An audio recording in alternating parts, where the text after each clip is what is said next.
wag na wag kang magbabago. Sana hindi dumating ang araw na iiwan mo rin kami ng nanay mo. Iwan? Tay, di ko naman kayo iiwan ni nanay.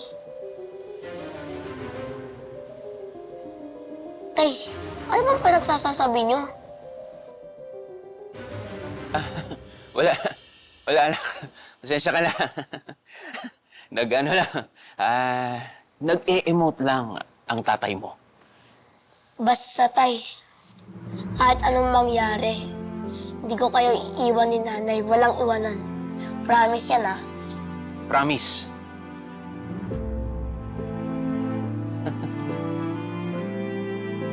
Magising pa pa. Surprise siya. Sana nga. Mag-ayos na nga kayo. Ayun naman, mama. Ikayin mo. Okay na ba?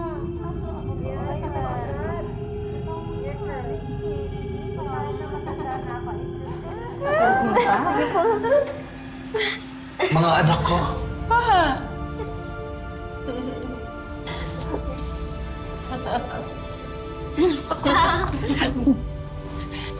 Celia.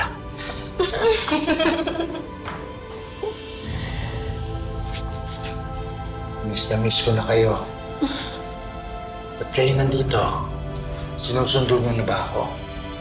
Hindi pa pwede, Papa. Bakit? Hindi pa tayo kompleto. Hindi kompleto. Kasi nung wala. Hindi pa tayo kompleto. Kasi nung wala. Hindi kompleto. Kasi nung wala. Hindi pa tayo kompleto. Hindi kompleto. Kasi nung wala.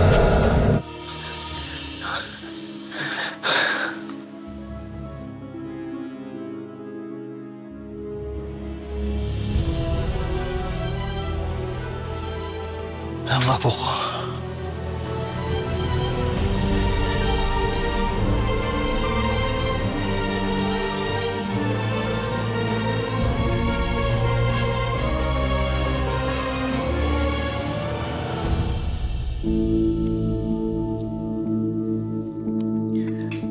Sir, mamayang 10 a.m. meron kayong ribbon cutting ceremony sa Gotengo Mall.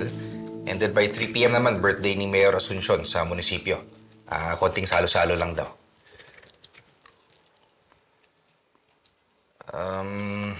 Also, sir, nagiging matunog na rin yung pangalan ninyo sa mga surveys.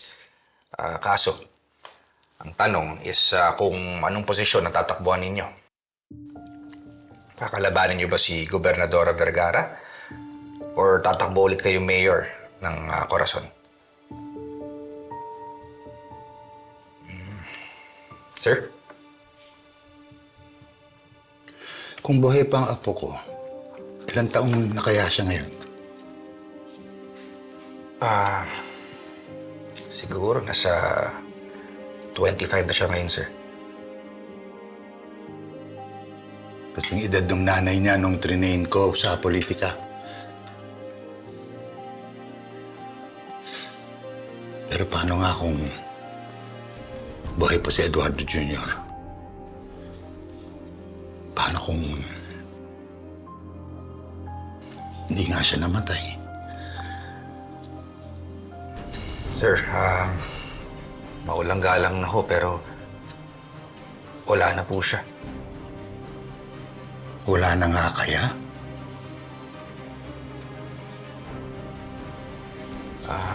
Abo na ho nung natagpuan yung bangkay na pamilya ninyo, sir. Abo at hindi nakilala.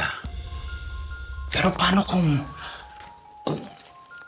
somehow buhay pa nga siya? Paano kung hindi siya namatay? After all these years, sir, bakit ngayon niyo pa iisipin yan? Nag-inip ako. Nakita ko ang asawa ko.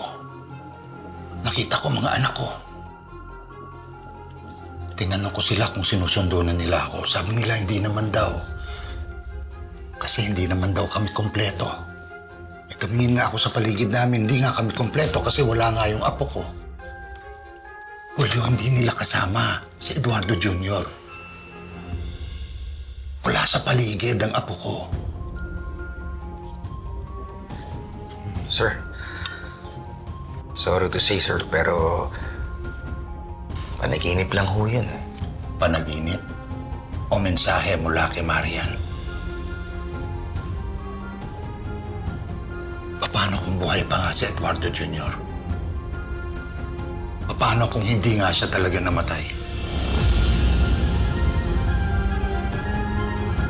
5 dosena dapat to lahat, Aling Tami.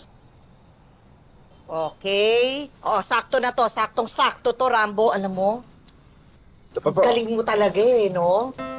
Galing mo talaga, Rambo. Kaya bilib talaga ako sa'yo eh. Tamang pakikisama lang yan, Aling Tami. Tsaka, syempre, meron din akong tiyaga. O, ito na. Tiyaga ako. Rambo, di pala kita masasamahan sa pag-deliver, ha? May hibang pinaputos kasi sa Alin Tami. Ay, ayan tayo, boy eh. May date ka siguro, no? Lo, wala, ha? Eh, Focus lang ako sa work, no? sigurado ka, ha? Pero, teka lang. Sure ka na ba na, kaya mo na tong lahat? Siyempre, no problem, boy. Tsaka tumawag na ako ng tricycle. Oy. Kayang-kaya ko to. Yakang-yaka. Diba? Oh, paano ba yan, Aling Tami? Ready na ako for delivery. Okay, Rambo.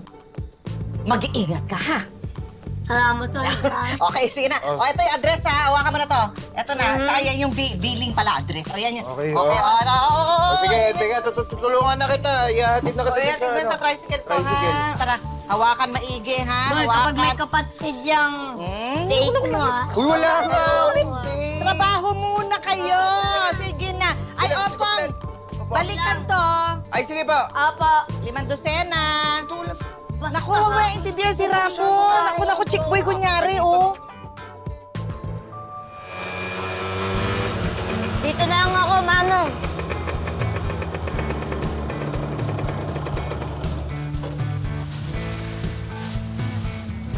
Eto.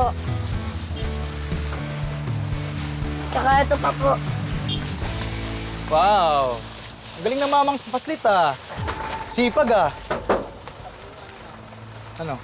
Pre, sorry. Pero busy ako ngayon. Talaga ba? Sobrang busy? Daming racket? Tingnan! Huwag pa ka naman yan! Tingnan pre, bata yan. Talaga ba?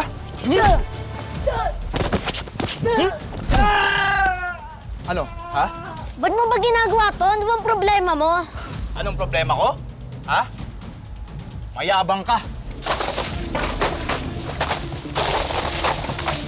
Oh, yabang mo, no? Ah, Walang iya ka!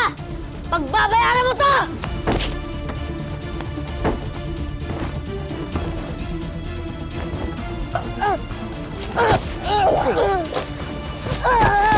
Ikaw.